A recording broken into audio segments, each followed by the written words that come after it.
खुशी recording studio बलुआहा। ना हमसे भंगिया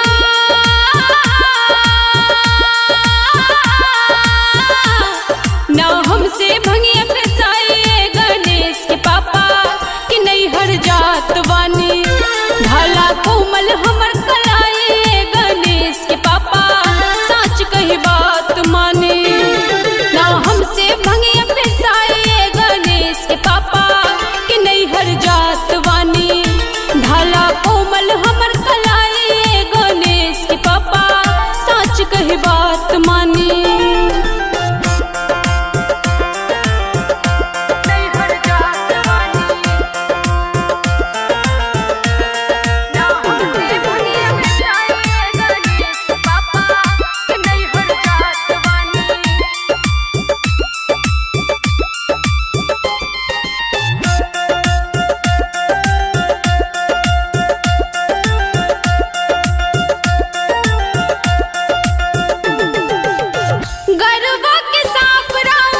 छोरे फुफकारी पिए खातिर दूध मांगे समझ लचारी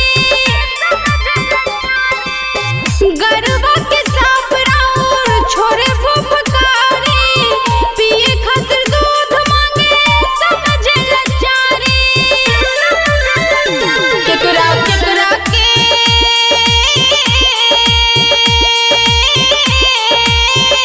केकरा केकरा के संभाले हम गणेश के पापा राउर गरमात वानी।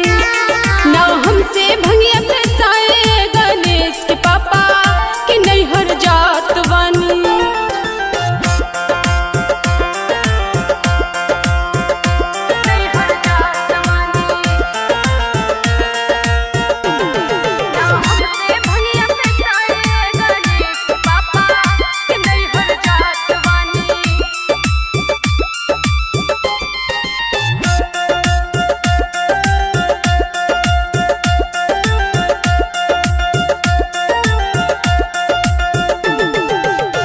भंगिया धथुरवा राउर हमसे ना पिसाई बस हक डोरे धाके घूमलो न जाए। भंगिया धथुरवा राउर हमसे ना पिसाई बस हक डोरे धाके घूमलो न जाए। काहे करले अखिया